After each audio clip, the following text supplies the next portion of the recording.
It is Monday, December 1st, and we are aggressively in this bitch. My team might be named the number one team in the country today. You never know. Never know. Hand up, not saying, but saying I'm keeping an eye on it. My team had a great feast week. Your team, one of your teams, just fired their football coach. You're happy about that. And there were people in the Discord wondering if this was going to be a loser Monday, sad hat Monday or not. But I don't think it is because I think it's been a while since the Lions lost. Yeah, unfortunately, Jordan Love did us dirty. Also, might be the first episode ever that we're starting where you cussed before I cussed. Yeah. It's been 12-1 every single episode we've ever done of this. So if you're a Yeah. constant better of that, cash your ticket for the first time ever. Yeah, I'd like to start this off with something that needs to be said about you, if you don't mind. Oh, I'm scared. No, it's a good thing. Okay.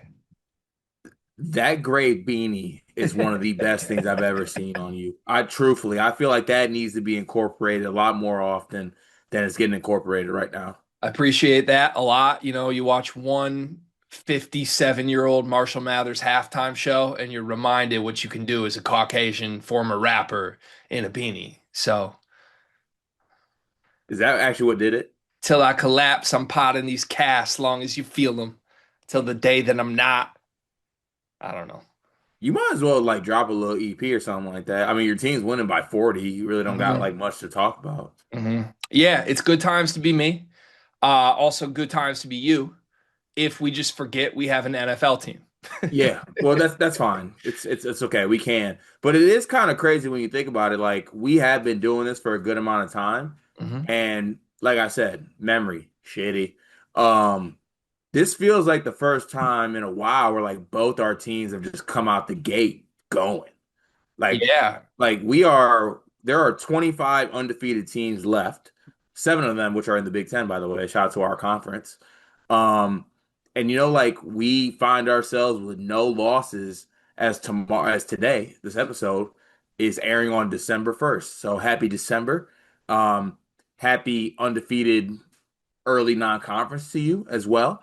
Also, congratulations on the Players Era title, and also Thank you. congratulations on being in the mold of that. What is it, like 19 of the last 20 national champion winners have ended Feast Week undefeated? That fits you. That fits me. It fits everyone around Sleepers that we want to be. Yeah, they say you have to win your MTE and be undefeated at the end of November to win a national championship, which means the Big Ten's got a great shot this year. Because I see 3 outcomes. I see either my team winning a national championship, your team winning a national championship, or our co-host's team winning a national championship. Any of the 3 would be pretty electric for Sleepers Media, I think. Also, Duke might just win it, and then that'd be tough for all of us, I think. Yeah, well, I mean, fact of the matter is that Cam Boozer might be the best player in the country. Nah, who'd he play, though? Who did he play? Malik Ewan, man. We're really giving him that after Ewan. Crazy. Oh, he was giving Trevon Brazile hell. Yeah, it was. Like legit hell. Good player. Very Can good. I make one last statement while I have the floor as well? There's a hair in my beanie. Sorry, it was like a Woody Toy Story, but like hair. I get what you're going for. Do you share beanies with your wife as well? It's crazy. I'm asking. I need a list of what you and Mal share because y'all share. Crazy. I know y'all share socks.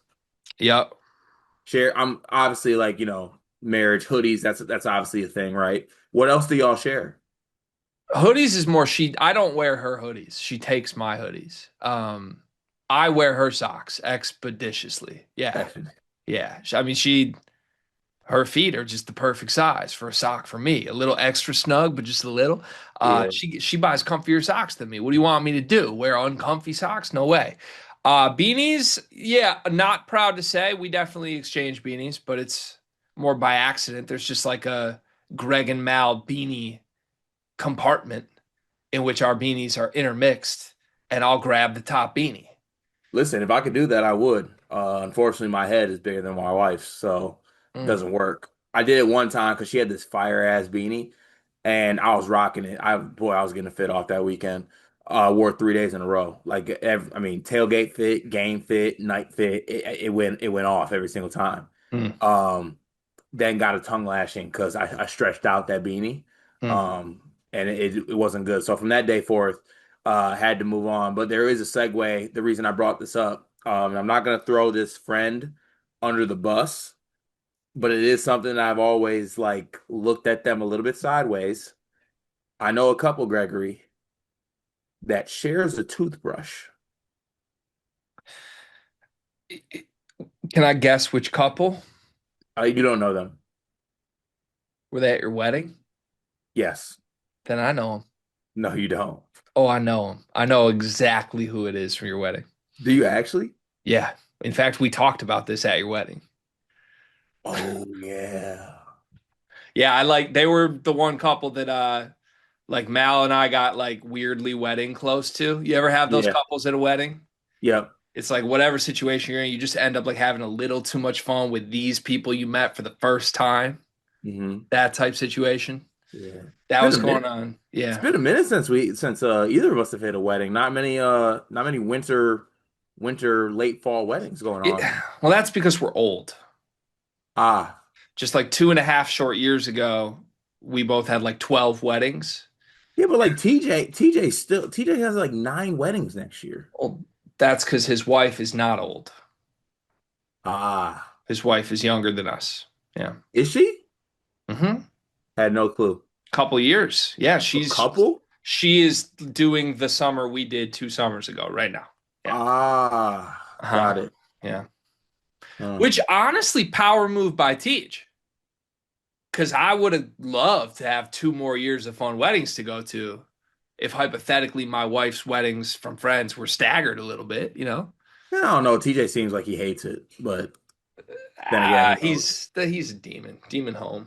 Yeah, Demon's definitely home. It's always, oh, I hate everything until he has a nice little tequila tonic in him and he's having Yeah. a good old time shaking his little He's rumper. always in wedding attendee shape. He's always like sending pics, like suited.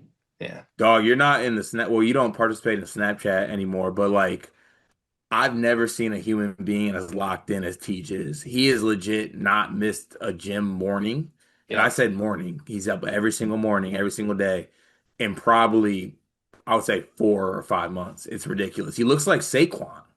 Oh yeah. I mean, I'm no surprise. That's my guy. But yeah, now that we are older and tired and still doing this with like all of our free time, this is maybe a good time to acknowledge how lazy both of us were before kids.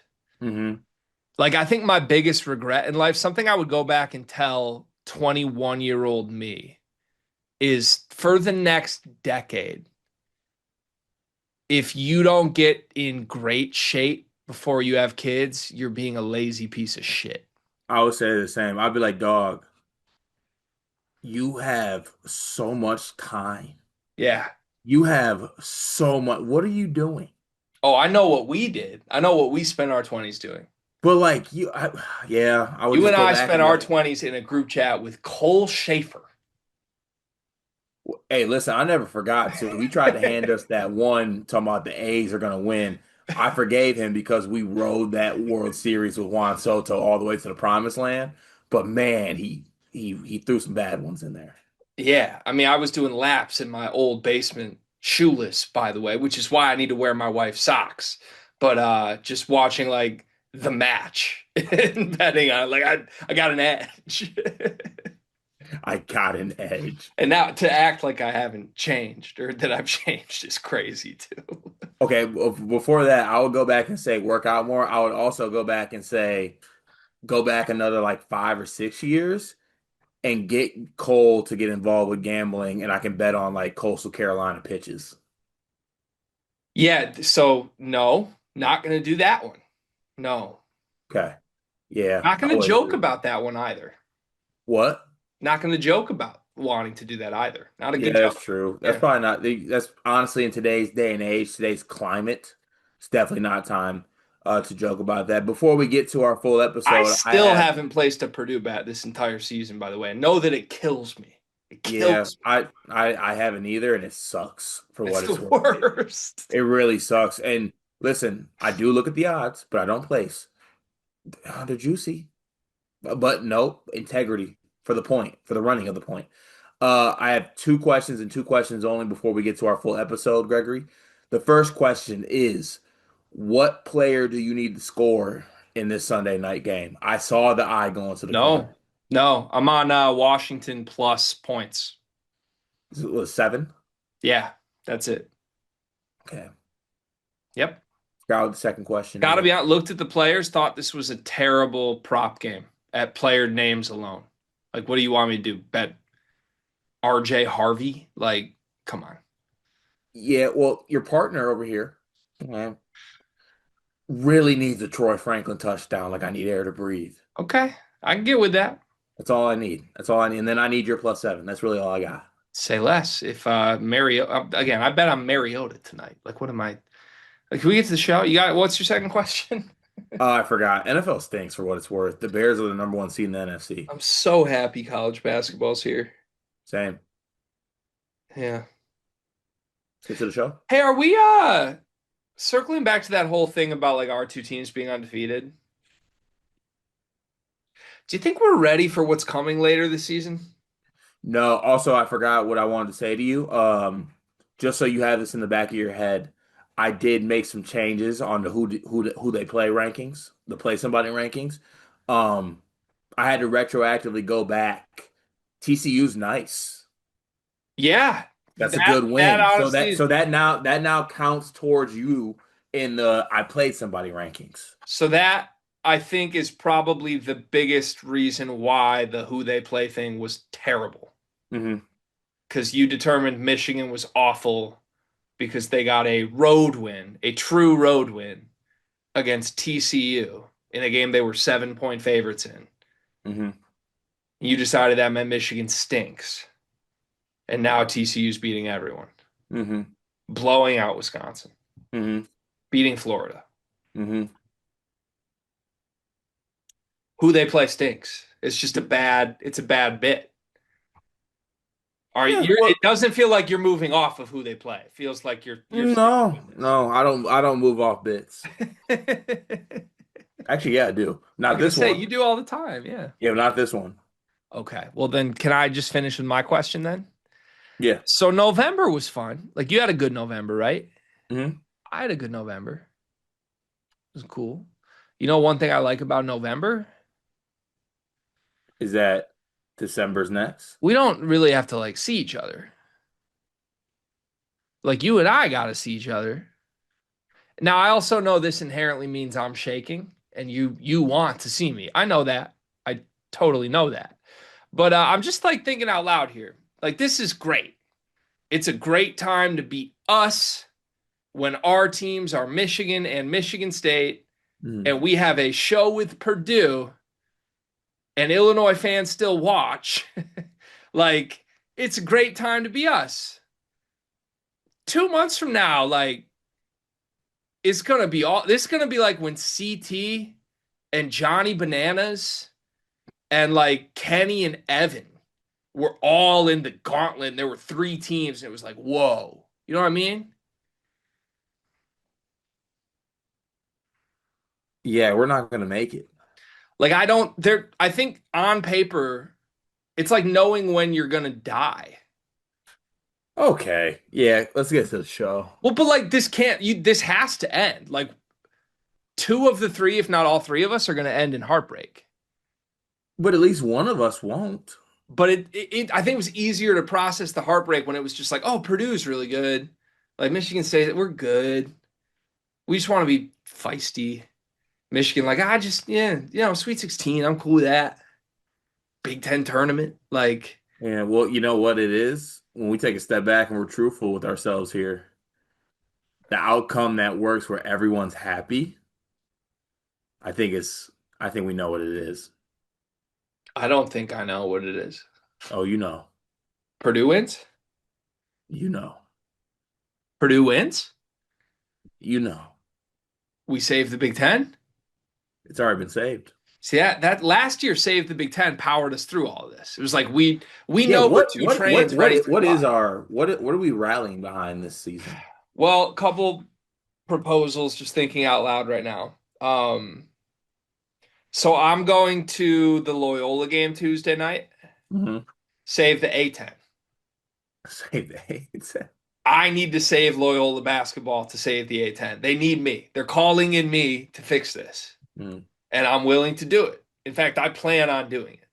So that's sort of where my priorities are at. But um, this is the only camaraderie pitch I have, and it would require Purdue fans agreeing with us. Ooh, But I think, hear me out. I think running point might have gotten us such good grace with them that they'll agree to it. that'd be huge. I think they should. Save the NCAA. With a Big Ten championship. With a Big Ten team winning the national title for the first time in 25 years. Oh, that's what it is. And the only way to get it done is if you and your forces and me and my forces and Braden and his forces band together to say, this year's about us. The same way you and I did. We set the example last year. But I will say, this is year two. Year two's a more difficult mission. Like, with all due respect, just getting through Matt Painter and Brad Underwood last year was light work compared to what we're doing. We're trying to look Dan Hurley in the eyes, trying to look Kelvin Sampson in the eyes. Yeah. But I'm willing to do it. I would be willing to sign up for a Save the NCAA season if we can get Purdue fans and you also on board. Listen, I'm on board. I'm on board. So you know what? We'll see what everyone else has to say. Can I even throw one more bit of negotiation into this mix? Because I feel like last year, if you remember, we had the big moment, rock, paper, scissors, where you duped me. That hurt. It's still think about it. But there were a couple negotiable items mixed in. Mm-hmm. Remember that? I do. It was kind of like, I'll give you this one. You give me this one. Yeah. We'll get where we need to in the standings. We'll split it. Yep. And then once it became clear, like, we weren't going to split it, you didn't actually agree to the terms, then, like, fine, I'll just go take the Big Ten tournament myself and we'll still end up on it. Like, that's kind of how this went. Here's my proposal, and I think you might like my proposal. I'm willing to throw every big game that Michigan's in this year. Everyone? Every single one. Can I talk you through what that looks like? Please. Let me pull up the schedule and go in order of date just to paint a very vivid picture of this. I've spent way too much time this weekend thinking about this. Please. Paint it. Michigan goes to the Breslin Center January 30th. Oh yeah, that's the first game on our schedule. We lose by 30. Elliot Cadeau gets punked. Next, we go to Mackey Arena February 17th. Mm-hmm. We lose by 40. Adai Mara is medevaced from the stadium. He's fine. He's fine. It was just palpitations. He's fine. Illinois, February 27th. In Champaign. You got to win that one. Merck goes for 30 and 30. Merez Johnson gets ejected for his fifth foul in 9 minutes. Michigan loses by 27. Okay. Senior Day. In Chrysler. Mackey East, as some call it. Michigan State against Michigan. Lose by 11. Jeremy Fears kisses the M. Kisses the M. Or like does the wipe his butt on it or something. I don't know. He gives a Trey Holloman shout out. Yeah. Michigan loses those 4 games. In embarrassing fashion. Okay. Wins everything else. So that would mean you win the Big Ten, right? That would put us at 16 and 4, which might not be good enough to win the Big Ten, or might. I have no other stipulations on this. I am just signing up to lose every single big game on Michigan's schedule this year, willingly so, if it means 2 things. Number 1, Michigan wins every other game. Hmm. Number two, we save the NCAA together as a group. Okay. I think I would sign up for that. Those are my terms. Because I think if those terms go the way they go, then Michigan State, I think, would go 19-2. That's not mathematically possible, but Why? 18-2? 18-2, why not? 19-2 is one too many games. Is it? They play 20 Big Ten games. All right. It's called 18-2. Yeah, you could do that. Deal. Okay. Deal. Yeah. Shake on it. No crosses count this time. Hand on our hearts, on our Did you kids. say you win the Big Ten tournament? I said we win every other game. Every other, so that means you win a national title. We win every other game. Not saying that. Oh, is it just is it regular season games? I'm just saying we win every other game. Like I'm being so unselfish. I'm willingly throwing the four biggest games of our season so that all of my rivals can experience great happiness at my expense. But then you're winning every other game. That means you win a national title. Just every other game. Yeah, I can't agree to those terms. It's all the other, but that would be the selfless thing because we're both sacrificing, right? That we want one of us to win the title. I'm sacrificing watching you win a national title. I'm giving you a sweep. This is the same thing Michigan football fans got last year. They get to be like, "Ha ha, we beat you," while the other team wins a national title. I'm not from downriver. You want to sweep us again? This might be the last chance you get to sweep me. Yeah, but like I think you can know this from knowing me for a long time and also just visually just, looking at this. I like my chips with a little extra dip. And you like your chips. I'm selfish. I would like your chips this year too. You I got am good chips. selfish. You got good chips. I am selfish. Well, but then so what? Like if I'm willing to sacrifice, like what are you going to sacrifice? Anything here or no? I don't think I'm Cart. So the whole like if we were to start to save the NCAA movement, you're not giving me a thing. It's just me being like, let's do this together while my team's number one in the country. No. Actually, so thinking about, I'll give up the assist record. What does that mean? You I'm don't giving up have the assist record. Once I get it, I'll give it up. You're never getting it. It's an IOU. I don't know. No, What do you know? that's Braden's to give. He would have to give that up. Oh. Well, I didn't come prepared with things I wanted to give. I'm not even asking you to give me anything. I'm simply offering, do you want to save the NCAA? You get to sweep my team. My team also loses in embarrassing fashion to Purdue and Illinois.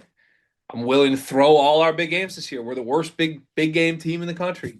Play somebody. When we do, we get blitzed every single time. We just win all the other ones. This No week deal. wasn't that bad. Was watching Michigan dominate that bad? No deal. You had that much pain this week watching Michigan. No, not really. To be honest with you, it was honestly pretty impressive. Here's what it is for me. You're trying to do the thing where you get to win every other game the rest of the year. That means you win a national title. That's not what I said. You said every other game. I just said every other game. Every other game means every other game would be in March. Not what that means. Okay, well, I need you to verbally tell me that it does not include the NCAA tournament. So this is like we're in the courtroom negotiation style. Yeah. I have the pen. Can you redefine the terms for me? What am I signing? You win every other game. Every Other game. Every other game. Excluding the NCAA tournament. Once you get to that point, it's hooping. It's whatever.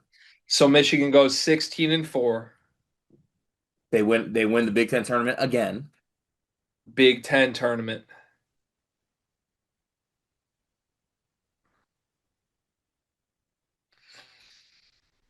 And you have about 2 seconds before I hold you contempt of court. Well, so this is because this is basically you and I. We might need to do this with our Purdue representative soon too, which is crazy. Like we're in a position we actually could do this. We could spend an entire episode of Running Point just doing this while Braden sits on the side. And that's probably what'll happen, by the way, if our teams stay this good.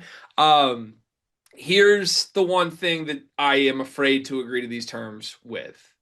Um, if I sign the terms as you just read them, that would mean it's a possible world where you win the Big Ten regular season Hmm.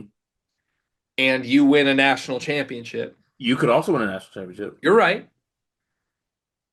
But the only guarantees would be you winning the Big Ten championship regular season, Michigan winning the Big Ten tournament. Purdue doesn't even get anything guaranteed here, Hmm. which I don't think would embody the spirit of the Save the NCAA movement. We all need to win something. We all need to sacrifice to win at each other's expense. They get a Final Four. We'll give Purdue a Final Four. I don't think we can guarantee Final Fours here, because otherwise we would just You guarantee just all try to three of us guarantee Final yourself you Four. win every other No, game. this is my counter proposal. Because I hear you on every other game. I guess technically every other game does include Mar. I didn't think of that. So here's the way I think we go around this. We both agree unselfishly as a duo. We both step aside. We both agree. Purdue wins the Big Ten regular season. Me, what I'm giving up for that is my team gets embarrassed by all the other four big teams. Mhm. What I get is a Big Ten tournament title. Mhm. Another banner. Dusty's happy. We're clicking at the right time. Purdue gets the Big Ten regular season. This is a sign of us being unselfish. They don't even have to give us anything. Mhm. We already got the pod with their point guard. You get a guaranteed sweep over my team, and theoretically the openness in March to win it all and do whatever you want. What you give up is the regular season and the Big Ten tournament title. Do I get a victory over Purdue as well? But Purdue wins the league. I would accept those terms if you also give me, including the sweep, I need a victory over Illinois and I need a victory over Purdue. So you want to win every big game on Michigan State's schedule, but still somehow not win the league. Yeah.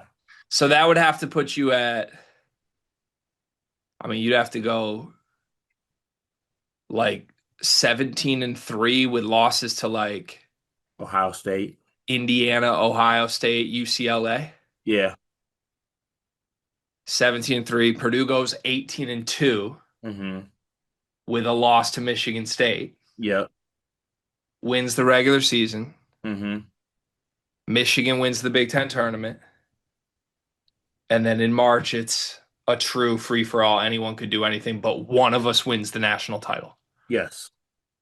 I agree to those terms. Can I get greedy? Can that second loss for Purdue be to Indiana? I want to be hurt. See that? On behalf of Purdue Nation, who's not here, I think that violates our unselfishness act here. Okay, you're right. You're right. And this is all about togetherness. It is togetherness. Okay. I feel like the terms you just laid out and the way I just laid it out and the way you explained it, I feel like that's the way to go here. You get your sweep. I get my Big Ten tournament title. Purdue fans get their regular season title. And then all of a sudden, it's all of us together come March. All of us together come March. No crosses count. Can we shake on this? Last question. Is Illinois allowed into this? Are we saving the Big Ten with Illinois alongside? So here's what we're going to do.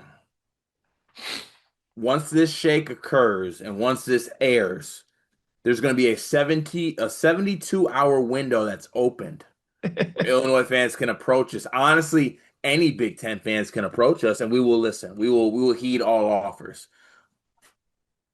But it's going to come from a standpoint of what are y'all willing to give? Because what are y'all willing to give? And if you have nothing to give, please don't come to us. Like, respectfully, we're not listening. Rutgers is getting hung up on. And because honestly, we just started from such an unselfish standpoint. We just agreed to give our point guard a Big Ten championship. Right. So what can you give us, Illinois? What do you have to offer? What can you give us, Indiana? If we would love more help, trust me, when we get to March, I would love more help. This is tiring. Right. Please. Okay, I agree. Are we doing this? I think we need to say it together. Are we? We are doing this. We are saving the Saving the NCAA. NCAA. We are saving the NCAA. Save the NCAA. Check under your bed, Mark Emmert. I'm there. Maybe I like your style. All right, same segment as the last three times we've done this. 10 biggest winners of the last weekend. However, rather than do it in weekend setting, we're doing all of Feast Week basically. So we're trying to come up with a list of the 10 biggest winners from Feast Week. Would you like to go first or second? Can I go first? Please. Big motherfucking 10, boy. We did it. We did it, man. We did it. We went to every MTE, went to every hemisphere, went to every coast, every time zone, and we showed up and we showed out for the most part. But no, I think the Big Ten finds themselves winners from Feast Week because there are 25 undefeated teams in the country, like I said, and seven of them are from the Big Ten. Feels good. Yep. Yep. Okay. I got no issue with that. I feel like you're just trying to find ways to avoid saying the real big winner. It's Dusty May. It's Dusty May. And I'm not even going to say Michigan. Michigan looks great, but it's Dusty May. He had CJ Moore sitting on his team's bench as they beat teams by a collective 110 points in the biggest festival tournament MTE there was. Hmm. Like, if you read the profile that CJ Moore put together, it is just the best picture of Dusty I could have possibly wanted.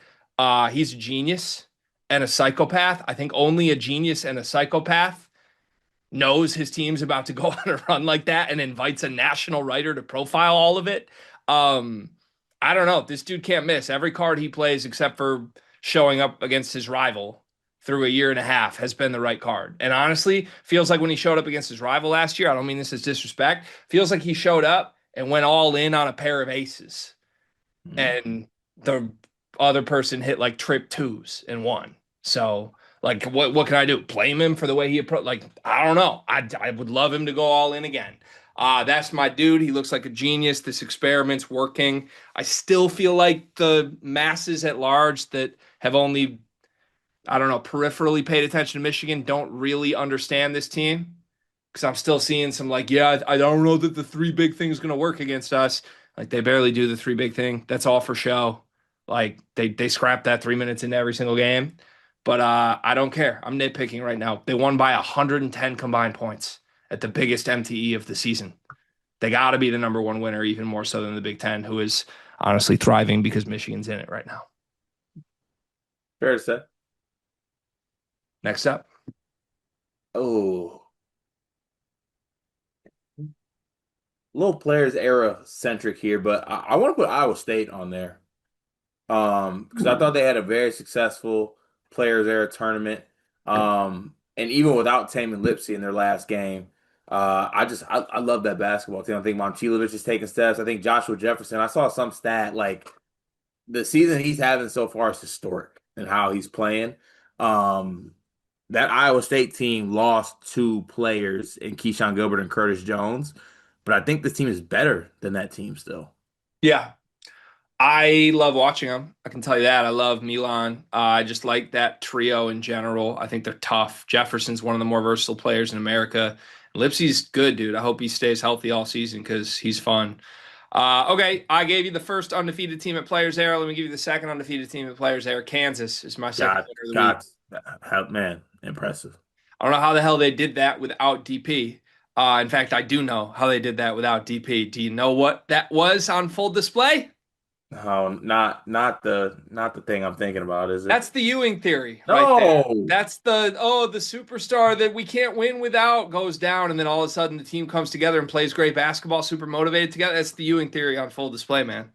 No, I don't want that to be a thing. Card, I got to ask you, which version of Kansas looked better? The one with Darren Peterson that lost to North Carolina by 13, or the one without Darren Peterson that just went 3-0 at the Players Era Festival?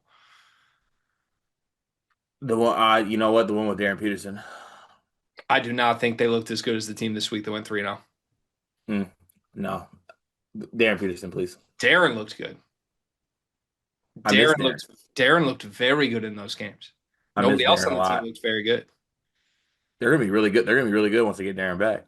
They're really good right now, They're and gonna be great. they might not get Darren back. They're gonna be great once they get Darren back. I would monitor. I know you would. I know you would. Big winner. Next up. You know what? This might be a one game sample size thing for me, but I'm gonna go hand up right here. I was all over St. Mary's plus 3.5 in the Battle for Atlantis championship game. Vanderbilt's impressive as hell. Mhm. Like I know people told me that they were good and they were ranked and everything like that, but like that game alone, they are really, really good. Like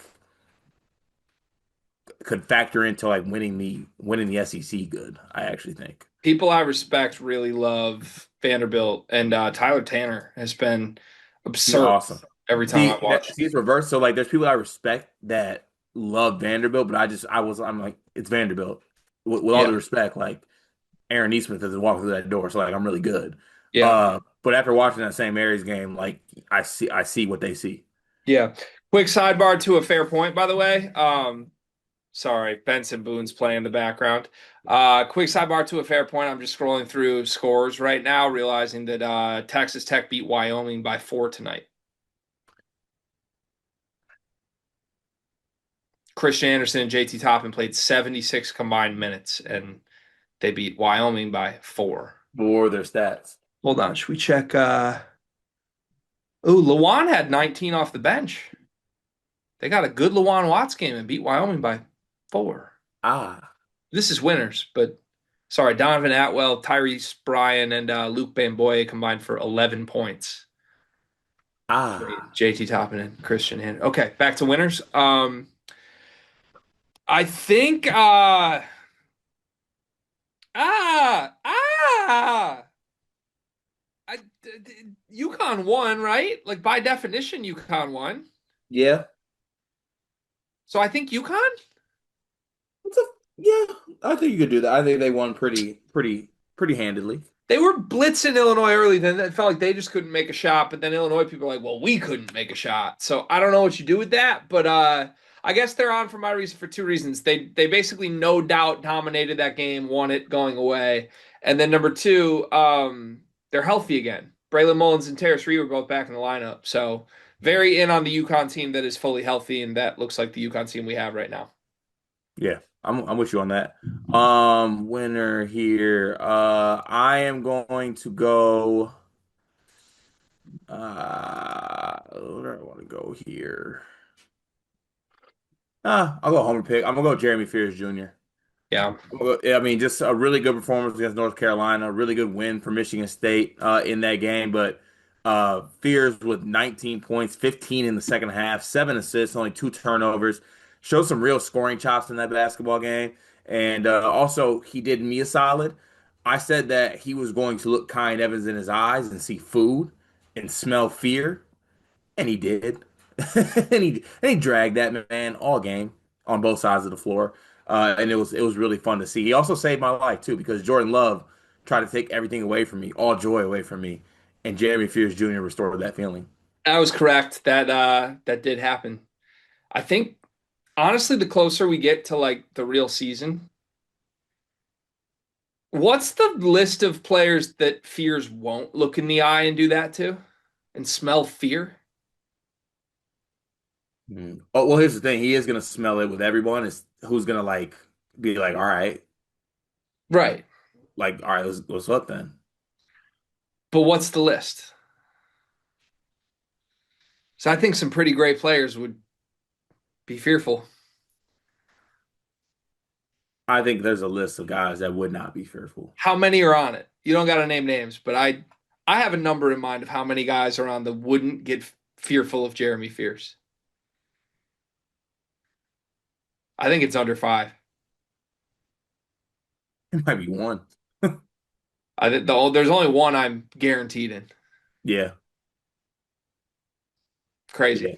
yeah. My next winner is the guy who had 35 points on 18 shot attempts with 9 rebounds, 3 assists, 2 steals in 36 minutes against a top 25 opponent on national television on Thanksgiving. Any guesses? Boozer. Yeah, it's Cam Boozer. That's Cam Boozer, the guy that like draft cuties. That's what I've decided to call them, card draft cuties. People who are just like, ooh, but if you cut these clips, he's actually struggling against high major opponents because he's triple teamed. Mm, He's triple teamed and mm. he's missing some tough ones. They didn't send a double. That's what Cam Boozer said happened after the game. They were like, "What happened, Cam?" He's like, "Well, they didn't double." I know you loved that quote. That was special. Dog, he had 35, 9, and 3 and 2. That's like not even all that far off what he's averaging this season. He is my number one pick, man. Yeah, it was that special. That's really all there's to say about it. It was just truly special. That's all it is. One more winner Um, each. what'd you say? One more winner each. I'm gonna be mad if you take my last one. I'm taking Yaxel. Whoa. I'm taking Yaxel because that boy went full Vegas, and I loved every minute of it. In what way? What does full Vegas Yaxel mean to you? Just like elite camera awareness, elite awareness of the moment. Got the mic in front of him, knew what time it was. Like he played all the hits. Yeah, like you actually do look back at it. You could make like a one shining moment cut up of just him this week in Vegas. Like he had the Nate Ament quote, even though he knew he wasn't going to play Nate Ament. And he knew that too before that. And then he was on the ground for Oscar Goodman's dunk, like literally on the Yeah. ground. And Yeah. then he had the highlight dunks, the reverse. Like, He had the back heating pad on all weekend. Have not seen that. He didn't have a hurt back. He was so fine. again, do you know who Yaxel's best friend on the team is? Oh. Any guesses without knowing? They have a very clear, obvious friendship. Oh, he's always it's either LJ or Roddy. Roddy. Yeah, I thought it So was Roddy. Roddy and Yaxler are just like inseparable, which I do think has an effect on why Roddy looks so free this year and good. I think he's just like happy. And remember a couple weeks ago when I pointed out that Roddy was wearing gloves on the bench? Yeah. Like wide receiver gloves. I think that's the Axel effect, dude. I think these two just anytime they're out of the game, they're looking for cameras right now. Look, I respect it. He played the hits. Listen, man, I think we're Team X Blades. Team X Blades? Yeah. You watched what was that called? Brick? Brink. Brink. Yeah, Brink. Good Lord. I mean, everybody loved Team Pop Insides, the underdog, the tryhards. See, I was opposite. I was team like, you know what I'm saying? Like you're on skates. With all due respect to the old girl who hurt herself, like don't I'm saying watch out for that stick. Right. Me too. But like, I think every story needs a good villain. Villains can be fun and wear yellow. Who's the sleeper's villain? And they can like to be the villain. So I can't be a villain. I'm way too much of a bitch. I think I'm the villain.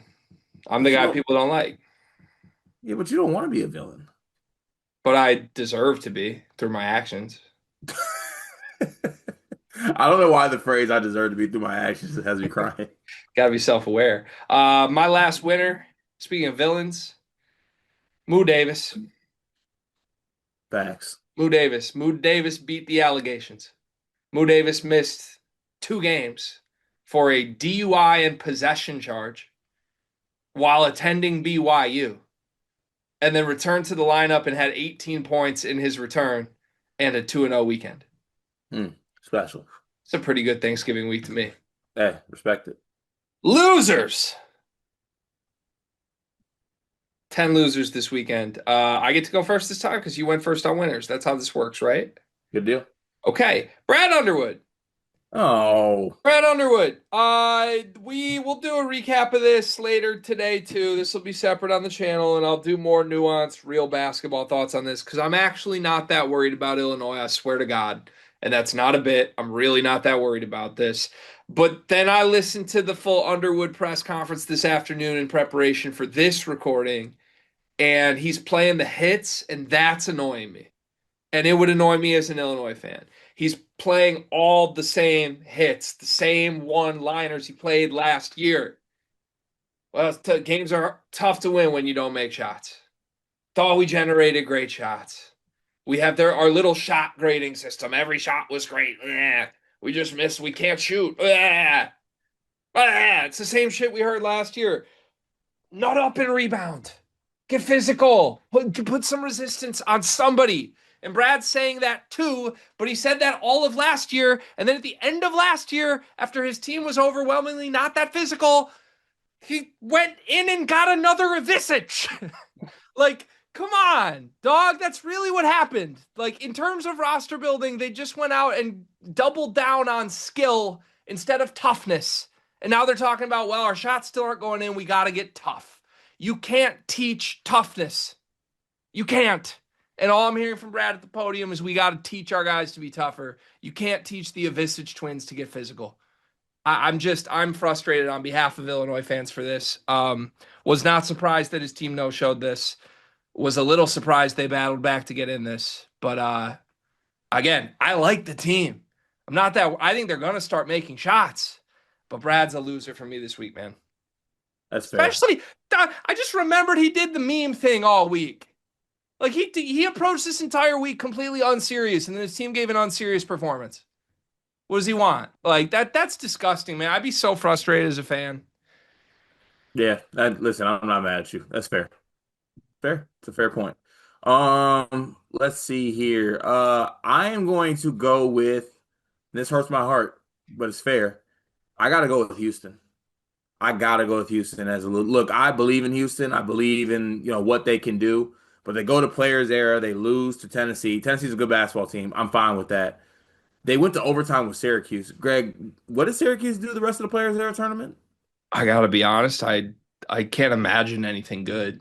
Yeah, I got you. They lost to Kansas by 11, and they got beat by 31 to Iowa State without Tamin Lipsey. Mm.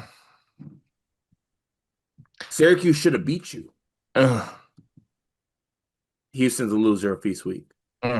That's not great. Okay, I'm debating which direction to go with this one. I feel like I'm just naming a lot of teams right now. So I'm gonna go this way, and I think it's gonna surprise some people. Xavier Lee is a loser for me. Ooh, so I thought you were gonna go Florida.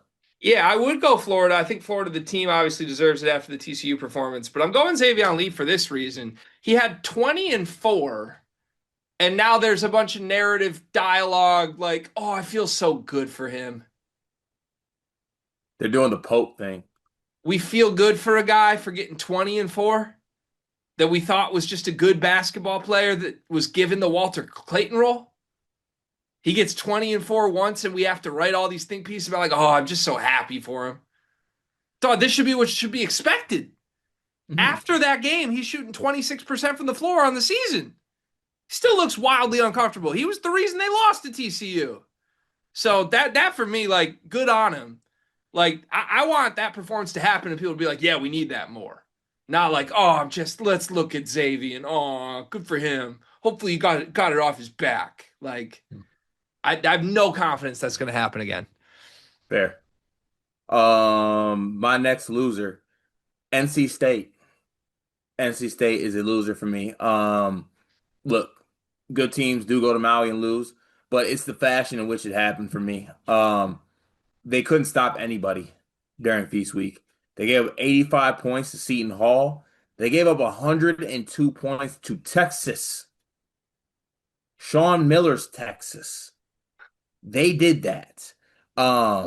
Just, I don't know, really bad showing for them in Maui. And more specifically, Mr. I Love Leader of Men fouled out twice in Maui, scored 11, 8, and 5. Cute. Ended Maui with 8 total assists. Also very cute. Like I said, fouled out twice in Maui. NC State as a team, losers. Yeah, I think that's a good one. Okay. I think this probably should have been the first name off the board. Sorry, I got distracted by Brad Underwood. Not the first or the last time that will happen in my career. The Players Era Festival is the biggest loser of the week. What? The Players Era Festival is the biggest loser of the week. I enjoyed it, though. Oh, trust me, I enjoyed it. But, how could it not be? The entire conversation all week in the middle of, like, great basketball games happening was just how much this sucks, how evil the people behind it are, how they've ruined the sport, how much we hate the media members in attendance for it. And I'm not even trying to rehash that. We gave our thoughts last week and people disagreed with us. It's a losing battle to even try and say we enjoyed any part of this. That alone means the festival loss. I don't want college basketball fans at large to think an event like this sucks.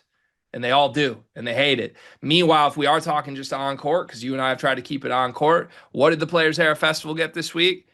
They got every single big game being a blowout. Mm. The two teams that won this, one won it by 110 points and didn't play competitive basketball for 30 minutes. Their own point guard is doing interviews saying, I don't even like blowouts. And then the second one is a team whose star didn't even play. Mm. Those were the two stories of the weekend. Like, there was just no juice to this entire thing. It's got to be the biggest loser of the weekend. Yeah. I'm not mad at you on that one. How many more do I have left?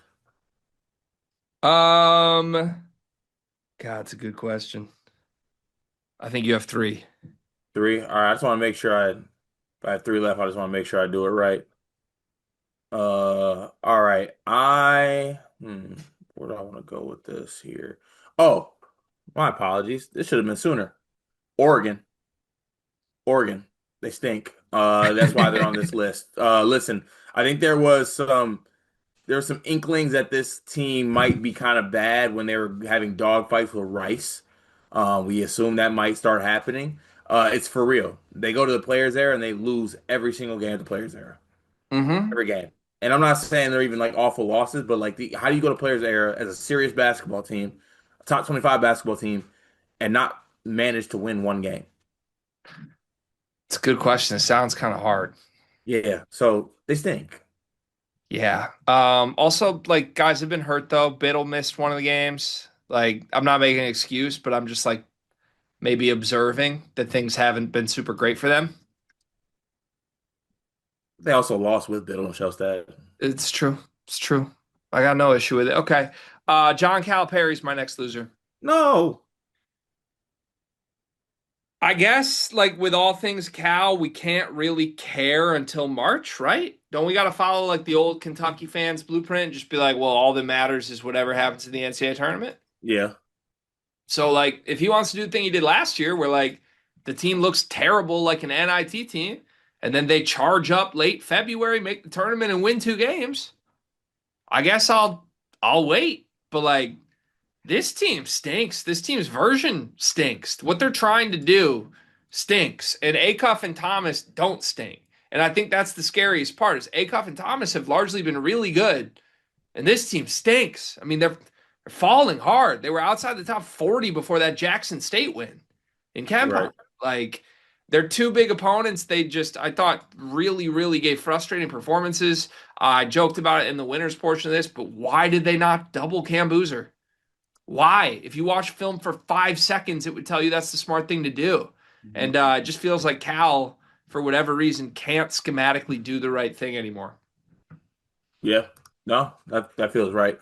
My last loser here, I think I'm not sure if this is my last one or not. Wes Miller. Wes Miller, first of all, no shame in losing to Louisville. Louisville's a really good team. You can't follow that up by losing at home to Eastern Michigan. Just quick little check here because I'm not really sure. I assume they're pretty far down here, but as it stands today, probably went up after their big win at. Wow, okay, that's actually more surprising than I thought. Eastern Michigan's a top 200 team on KenPom. That's I honestly hand up here. Did not know that was going to be a thing. But you cannot be a serious basketball coach or program of Wes Miller's status at Cincinnati and lose at home to Eastern Michigan. Like it just cannot happen. In a game that I want to add here, they scored 56 points. 56. What are we doing here? Yeah, not great. Losers. Not great. My last loser is Ole Miss fans. Ole Miss fans, dog. Can you imagine the weekend they're having right now? Yeah, it's tough. Trying to go back for seconds, and your old ball coach that took you to the playoffs being called a hoe on the timeline. Yeah. and there's nothing you can do about it because you agree. Mm-hmm. And like the thing is, we've been blessed, right? Like, dog, you've had to sit through a coach that won one Big Ten game this year, but like you could just flip in and out and be like, Izzo got me. Yeah. Like Michigan just got embarrassed by Ryan Day and protected the logo at the end of it. But then at least they were like, well, we're a basketball school now. Dusty Yep. got me, Mhm. right? Ole Yep. Miss fans have been getting pantsed on the timeline for 72 hours ever since it was dinner time on Thanksgiving. And then they flip over to their basketball team. They lost to Iowa and Utah this week. Mm. Like the best thing they get to watch right now is AJ Storr. Mm. Disgusting. I feel awful for them. They don't deserve this, quite frankly, but they do, and it sucks. Do they? No, but they do, you But know? they Like do. they're awful and it's objectively terrible. I wouldn't wish this on my first enemy, but they call their coaches hoes. So like, I don't know. They call their coaches I hoes. mean, that guy was also right. So Yeah, good on him too. like Yeah. I'm pretty sure you could find way worse of us about our coaches. Have you thought about what you would do in that situation? If Dusty May like held my program hostage and then left for No, I'm talking about like being held Purdue. accountable for things. Like, what if a coach was like, "Yeah, I saw you on like." Will Wade comes up to me, he's like, "Yeah, I saw that you said I was built funny." Oh, I mean, I would just deflect. I'd be like, "Look, coach, I respect you, but you are kind of built funny." Yeah, you would stand on business. I But would I'm deflect. also built funny. Right. Yeah, one built funny person to another. Well, this guy was just like, well, you are a hoe.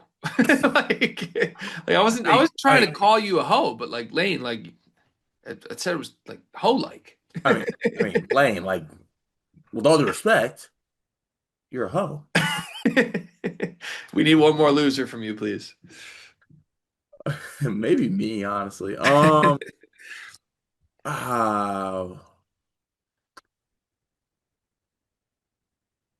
nah, you already said that. I don't feel like doing anything based off that. Um, mm, is it fair to say college basketball was a loser of Feast Week? Depending on what you mean by that. I just thought there was way too much discussion outside of actual basketball. Maybe Twitter discourse is the biggest loser of the weekend.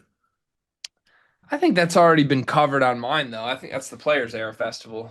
But I guess you're trying to say the other people were the loser. Yeah, the other side. So college basketball Twitter. Yeah. And on that note, we won't be making a graphic for this one. Oh, I can change it because I want a graphic. No, it's Wait, no, okay because no. we told Booby not to do negative things anyway. Oh, okay. Then yeah, Yeah, that one works. yeah. Yeah. All right, it's time for the annual third segment of this show, Monday morning edition. Recording this late Sunday night. We need our updated top 10. Let me ask a couple questions before we get into this. Uh, do analytics matter yet? Yes. They do. Yeah. Sorry. As you said that to me, do you know that Mark Stoops is fired and is now going to get $37 million? Oh, I knew that was coming, I think. The one I can't get over how great it is to be a coach and get fired. Yeah, that's something we should all aspire for, to be Like, honest. why would you want to grind and deal with the portal and deal with everything going on when you can just get fired? Honestly, there's an argument to be made. The much more humble thing to do is to intentionally be terrible and get fired. No, I dead ass. If I ever get the opportunity to be in that position, which I won't, I can't wait to mail it in. Yeah, like really the only argument for not mailing it in would be like prideful, egotistical reasons. Right. And like I have neither of those, so All right, back to the intended segment here. Top 10 college basketball teams. Uh, this is just us trying to rank who we think the 10 best teams in the sport are. Caveat I say every week. There will be a sleepers top 25 coming out that will look different than this because that is our full team at large's input and not just you and I's personal opinions. We are looking for you and I's personal opinions. Back to my question. So analytics do matter? yes. And then does who they play matter? Yes. Okay. So who they play is still a thing. We can totally discredit whatever teams we think haven't played tough schedules if they've played TCU. Yep. Although you didn't you make some changes to that model this Yeah, so week?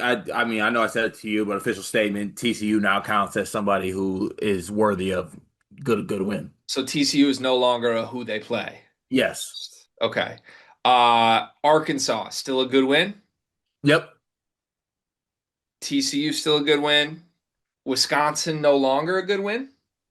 Can I lean on you for a ruling on that? I think they're still a good win. What other changes to that list happened this week though? Because a lot of things happened. That's Oregon's not a good win anymore. Oregon's not a good win. So like just like there's a couple teams that aren't good wins currently. Texas Tech still a good win. It's not as good as it was when it happened. Shout out to them for surviving Wyoming. Yep. It's a good segue. We're looking for number one and number two here. Ken Palm tells us Michigan is the best team in the country, number one. The AP poll would tell us Purdue is the number one team in the country, number one. Just for the sake of completing the circle here, Bart Torvik has Michigan number one, Duke number two, Houston number three, UConn number four, and Purdue number five. And evanmia.com.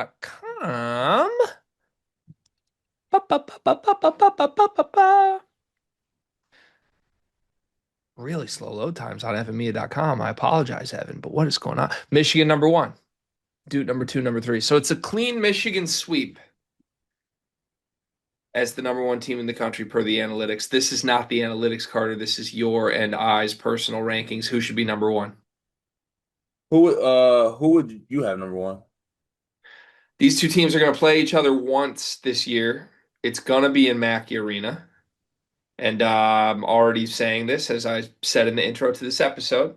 I think Purdue's going to destroy Michigan in Mackey Arena. Okay. It's not what I asked you. I asked who's the number one team. Who were my three when we did previews for all three of Michigan's games this week, didn't we? Yes.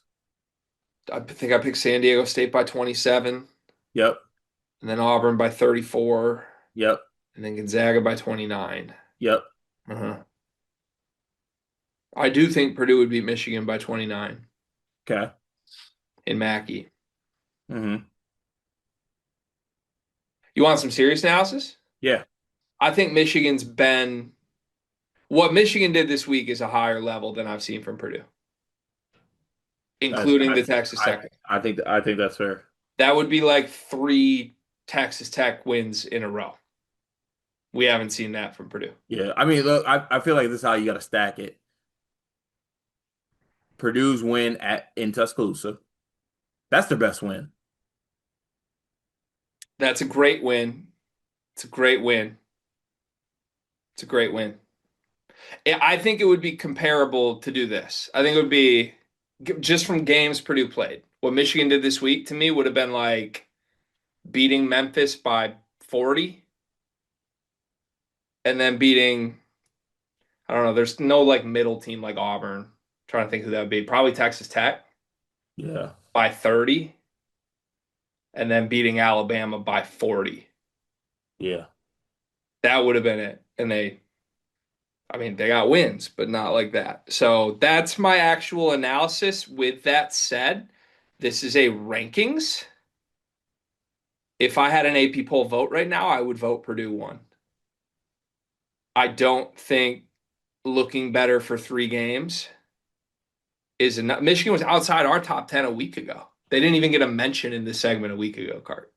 Mm. So I would stick with Purdue at one. But kind of like I said from the beginning of the year, like put Purdue one, I want them. That's what I've been saying. I'm still saying it. So Purdue won, Michigan two. I'm good with that. If you're good with that, what would your answer be at the top? I'm good with that. What would your answer be? Yeah, I think I'm good with that. That'd be my answer. You would put Purdue one over Michigan? Yeah, why not? What I mean, what is it but like one difference? It's 1-2, 2-1, right? You're really ducking this combo, aren't you? Oh, yeah, I am. Is there a reason? Yeah. What's the reason? The reason is that your team looked like the best team in the country, Gregory. Okay. So you would, if you were listening to your heart and your eyes, you would say Michigan was one. No, to my heart wouldn't allow me to say that ever. If you were listening to your eyes, you would say Michigan's number one. Do I have my glasses on? God, is that Traylon Burks? Oh my God, that was sweet. What the hell's happening? Mm. Only once again, Traylon Burks catching one on Riley Moss is bad for the brand for you, Gregory. I mean, I don't think you can argue with what Michigan did. I mean, we come on here when we do this, we record on Sunday nights for a reason. It's what did you see? And in three straight games, y'all blew out people by 40, including one of them being Gonzaga, who you made quit. So like, yeah. Yeah. Okay. All right. Purdue one, Michigan two. Yep. If can we say this? If Michigan sustains this level, we could flip this as little as a week from now. Is that fair? I think so, yeah. That feels fair to me. Feels fair enough. Okay. All right. Purdue one, Michigan two. Who's three? Do you want the analytic answer? So the analytics tell us that it should be Duke. Duke is basically the consensus next name from the analytics. Some of them even have Duke higher than Purdue. Very surprising to me. Iowa State is fourth on KenPom right now. I would honestly make a pitch for Iowa State at three here. I was Would you hella, really? I was very impressed. So, question from me. A week ago, you refused to bump Arizona anywhere and you argued they were number one in the country. Yeah. Arizona won two games by 30 and 27 this week. Why would Arizona drop anywhere if a week ago they were your number one team? So here's my rankings here. I didn't give Duke a boost last week for playing in the Brotherhood Invitational. I'm not giving Arizona a boost for playing Denver, I believe it was. So, who they play, though, only has a week long memory. We forget about wins over UConn, and Yeah, when was that? That was so long that ago. was 11 days ago. Yeah, I got feast weeked. Okay. I think Arizona would still be my three. They blew out two bad teams this week. I was gonna go Arizona next. You'd put Duke three, Arizona four. No, I go Iowa State three, I need the pitch on Arizona. Iowa State ahead of Arizona. What'd you say?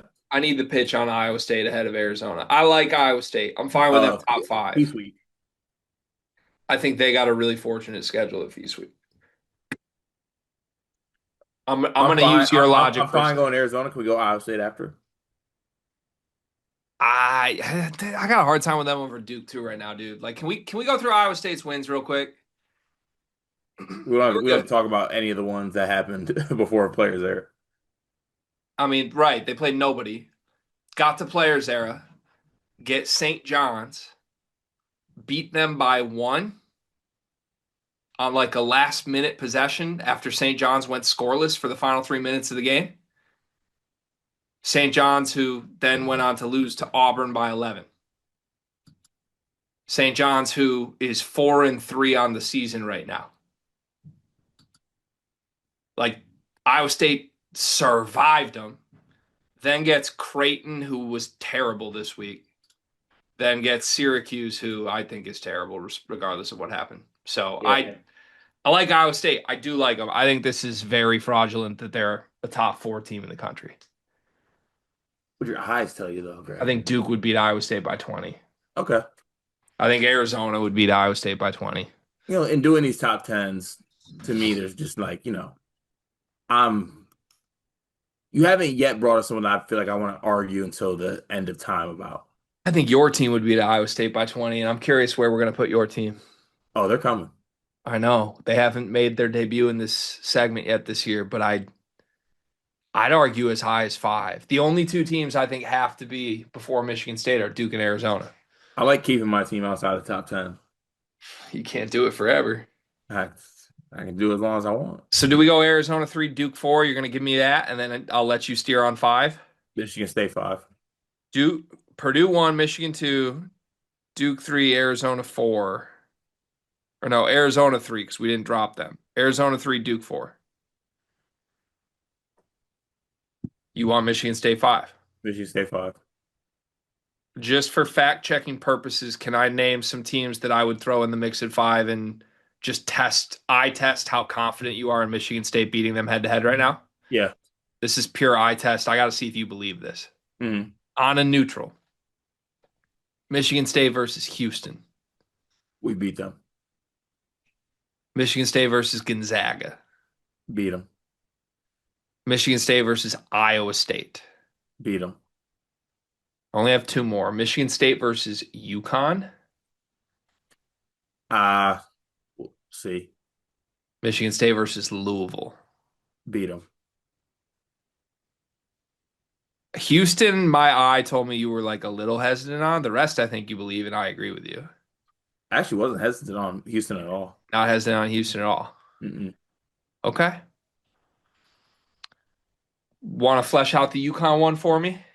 So the UConn thing is, here's how I look at it. It's how you view that game they lost without Terrace, basically, right? Mm-hmm. To a team that, where do we have Arizona? We have them third. Third. So they lost to the third best team in our top 10 without their best center against what the strength was in Arizona. In a super close game. Like UConn could be really high here. Yeah. But they lost. I'll let you pull rank and put Michigan State ahead of them if you want. I think like the unbiased person would look at the rankings we come up with and be like, damn, that's high. But I also like I'm buying Michigan State. So I'm okay putting them high. If it was just my list, I would have UConn ahead of Michigan State for sure. And then from there, I don't know if I'd have anybody else over them. I mean, I would say this. I think the win over Illinois is better than the win over North Carolina. So in that case, do you want to go UConn 5, Michigan State 6? I'd be fine with that, yeah. Okay. Do 4, UConn 5, Michigan State 6. We have 4 spots left. Other teams I think are deserving and or part of this conversation. Iowa State, undefeated Louisville, Mm-hmm. undefeated Vanderbilt, Oof. who has now cracked the top 10 on KenPom. That's crazy. They're good. Man. 1 loss Gonzaga, blitzed by Michigan. Good wins outside of that. 1 loss Houston, looking very dicey. 1 loss BYU, getting healthy, getting back on track. And their losses to UConn. 1 loss Tennessee is also in the mix. 2 loss Alabama is also in the mix. I think we're at this point dropping Florida and Illinois, right? Yeah. The only other teams that would be like way down the list I think we'd be trying to prop up would be undefeated Indiana and undefeated Iowa. Not Not for yet. me right now. Yeah. Not yet. Not for me. Not yet. If Ben McCollum wins the Who's a Better Coach Bowl this week, we can read Yeah, massive, massive game. Absolutely massive. Big narrative game. Okay, I saw your eyes light up a little twinkle when we said BYU. Look, they lost a game without 2 starters to UConn. UConn's really good. And honestly, I expected BYU to lose a game this weekend. Yeah. And they didn't. I'm okay with BYU this high. Iowa State's still sitting, and you argued them as high as 3, though. Yeah, but then I started thinking about it. Who are you taking head to head? BYU. Over Iowa State? Yeah. With really no hesitation. Yeah, because Boo Davis went head to head with the honor code and won. I like that. All right, so BYU 7, Iowa State 8. You go with that? I'm good with that. Louisville's still undefeated and still hovering. They got to be in here. I'm fine with them next, but I do want to throw it out there. It is L's up for me. I know this. Like this team kind of had a doggish fight with Cincy at home, and Cincy lost to Eastern Michigan at home. They got to play somebody. They do. They got to be your new hashtag play somebody. Luckily this week they get Arkansas and then Indiana. which might still be hashtag play somebody. We'll see. Those teams are teetering on play somebody scale. Yeah, we'll see. All right, so Louisville gets 9 out of respect for undefeated. We have one spot left. I think I'm good to drop Houston out of it at this point after Players Era. That was an ugly week for them. Are you good with that? Yeah, I'm fine. We could either reward Vanderbilt for the eye test and the analytic love, but also their best win is St. Mary's and Can, VC. I, can we use this spot as a peace treaty to analytics? Rewarding who? Just analytics. Like I called them fat and sassy. Like I said some words about them. Um, I'd like to offer this as a peace offering to put Vanderbilt at the spot. So here's my reversal, Uno reverse card, flip side correlation. Some sidebar to a good point. Sidebar to a fair point. Sidebar to a fair point. If we were giving this spot as an analytics peace treaty, Mm-hmm. it would need to go to the team that is highest in the analytics that we haven't ranked yet, Who would that be? which would go to the team that I personally do think should be 10th here, which would go to the team my team just beat by 40. Gonzaga? Yeah, man. It would have been insane to say that Gonzaga wasn't in this top 10 before that Michigan game.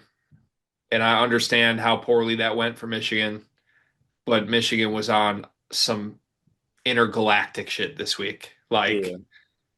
So I, the peace treaty, if we do that, then the peace treaty accepted? I mean, Gonzaga beat Creighton by 30, beat Bama by 10 this week, hung 100 on Buzz Williams. Yeah. Like they looked very much like the best team in the country before one game where everything went wrong. All right. I'm with that. Like you still think Gonzaga is going to be great this year, right? I think they're going to be great this year. Because yeah, 100%. So I think they stay here. All right. I'm down with it. Good deal. Last, just testing this to make sure we actually feel this way. Gonzaga plays Vanderbilt on a neutral tomorrow. What happens? I think Gonzaga wins. By like 20, right? Maybe not 20, but they win. Ooh, you're more in on Vandy than I thought. Yeah. Yeah. Tyler Tanner guy. And really, this was all just one big maneuver so that I can now say Michigan has a 40-point win over a team you think is a top 10 team.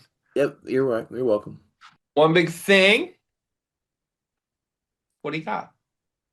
My one big thing today is I am a massive fan of bringing house slippers to other people's houses. I think I'm gonna make that a thing. I'm always gonna bring my slippers to whichever house I'm visiting, whether it's my parents' house. When I come visit you in a week or two, I'm bringing my slippers because it is very nice to have your feet just comfy cozy. Obviously, you don't want to wear shoes in other people's houses, but sometimes you don't want to wear socks in other people's houses. Sometimes you want to have like some slippers or some shoes on. But So I was going to ask about that. what? Someone pulls up to your crib in slippers. Is that oh, that's welcome here move? Like you brought slippers? Like, I don't know how I feel about you rocking slippers in my crib. So I think I've earned the right to pull up and like bring my own slippers to your house. I think is a certain maybe someone or people that you don't want to bring slippers to your house. They're getting too comfortable. It's definitely a I'm really comfortable move. Yes, I do like you being comfortable, I like to be comfortable. but it's a move. Bro, I'm these are coming with me, man. These bad boys right here are coming with me. All right, I respect the play. I would like to put some respect on a different monotonous thing. Bread as a side. And by Mm. bread, I don't mean like Thanksgiving rolls or, dinner rolls, those type of things. I'm talking bread, side bread. Not the main bread, the side bread. In what form? I mean, visually, when I say like bread on the side, So I'm picturing like the little like breads are like this size. when I'm saying bread on the side right now, I mean like a Raising Cane's bread. Like that's a slice. Yeah. So you want some toast. I went to our favorite local establishment in town here. It's called Fletcher's. We go kids eat free on Sundays. We've been frequenting in recent weeks. Kids eat free? Kids eat free on Sundays. Ooh. Banks loves it. He's very stimulated.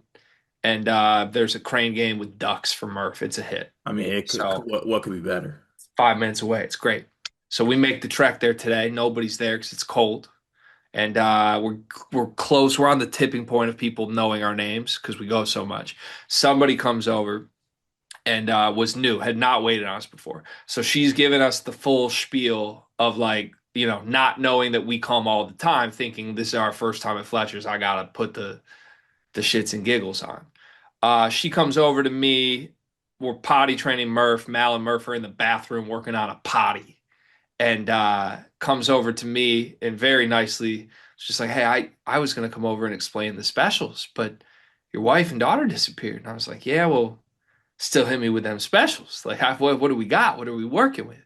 And she hit me with, well, we have our chicken bowl only for today. I said, chicken bowl? What's in the chicken bowl? And she goes on to tell me this is basically like a famous bowl, Mm. like KFC fame, like fried chicken Yeah. cut up on a bed of mashed potatoes with corn and cheese melted and some gravy. And I said, huh, I might have to think about that. Now, I've never ordered a special cart. I've never once been like, give me the special. Mm. I'm a usual guy. I'm not a special guy. But this one had my attention. She said it with such conviction that I was in. I was sold. I was flattered. So I got it. It's great. Little did I know, came with bread on the side. Mind you, Cart, this is an establishment we frequent. I didn't know they had this type of bread even in their game. I didn't know they could pull out a little Raisin Cane's side slice off the drop of a hat. Like it's nothing. And they did. And it was special. And a surprise sliced bread side is something I want more love for. I love a good slice of toast. Also, can we go to Fletcher's? Yeah, we definitely can. Love to go to Fletcher's. We're not Unless, when we're not gonna get together. yeah, we got a date. I know we always have a date. When's the last time we haven't had a date? We always have a date. We literally always have a date, man. What are the updated odds on who cancels this time? Um, Household still has to be pick 'em. how's it's honestly probably Leon, man. Leon is he might be mentally weak. But talk me through this. What do we mean? I think like he'll take the littlest thing and make it bigger than it is. Mm. Got an example or no? Not that I'm ready to bring forward to the podcast, but I'm monitoring. Okay. All right. Does he know that his football coach is gone? Oh, he does. Is he feeling any certain way about it? I mean, I can give you a quick update. Let's see here. He's sleeping good, dog. Oh, he's sleeping great. Yeah. He's sleeping because he knows that Daddy Fitz is gonna lead him to glory. That's Pat Fitz is my ball coach. Sleep right there. Yeah, like I'm Uh, saying, arm under the sleep sack. Like he's good. I mean, super on brand, but Banks was a Jonathan Smith guy. Was he? Yeah. So he's in hell today. Also, pause to my son needing a sleep sack to sleep every night. We'll come back to that. All right, that's the show. We'll be right back at this again in 12 hours. See you then.